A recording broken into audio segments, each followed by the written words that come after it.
So guys, আমরা আজকে এসেছি দীঘাতে এবং দীঘায় আছি যেখান থেকে কলকাতা বাস ছাড়ে। তো ওইখানে এসেছি আমরা আজকে। এখানে সব বিভিন্ন বিভিন্ন জায়গা যেখানে যায় গাড়ি দীঘা থেকে ছাড়ে। তো এখানে একটা গাড়ি দাঁড়িয়ে আছে, গাড়িটা হচ্ছে কালিসোনা।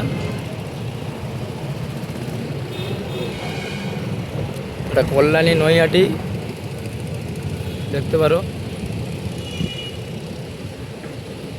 আর গাড়ির টাইমিংসটা জানি না, বলে দেবো গাড়ির টাইমিংসটা। এই যে গাড়ি দাঁড়িয়ে আছে, এখানে আরও অনেক গাড়ি দাঁড়িয়ে আছে।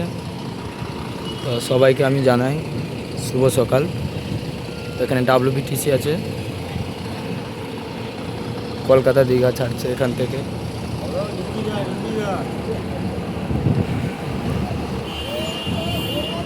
আরও কয়েকটা বাস দাঁড়িয়ে আছে, দেখাচ্ছি তোমাদেরকে, ভিডিওটা কন্টিনিউ দেখতে থাকো।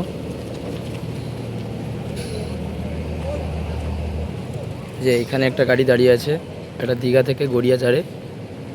এটা নাও টাইমিংস আমি বলতে পারছি না। তো এইখানেই সবাই হল্ট থাকে গাড়িগুলো, এইখান থেকেই ছাড়ে। আর সেখানে মণিকাঞ্চন দাঁড়িয়ে আছে।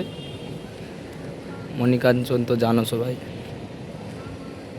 কল্যাণী, দীঘা, কাঁচরাপাড়া, নৈহাটি, ব্যারাকপুর, মেদিনীপুর, মেদিনীপুর না, সোদপুর, হ্যাঁ, ডানলপ, কাঁথি। আর এখানে গাড়ি দাঁড়িয়ে আছে, এই যে এটা তোমার কল্যাণী হতে দীঘা। হ্যাঁ, কল্যাণী অনেকভাবে অনেক গাড়ি আছে। কল্যাণী যেহেতু প্যাসেঞ্জার মনে হয় বেশি হচ্ছে এবার। এই যে এখন সব লিটিস মডেলের গাড়ি সব বেরোচ্ছে, দেখতে পারো তোমরা। এখানে বসে আছে সবাই। আরও গাড়ি থাকতো, এখানে গাড়ি নেই, আরও আসবে। এইটুকু ভিডিওটা তোমাদেরকে দিলাম, দেখতে থাকো। আর বাকি ভিডিও পরে দিচ্ছি।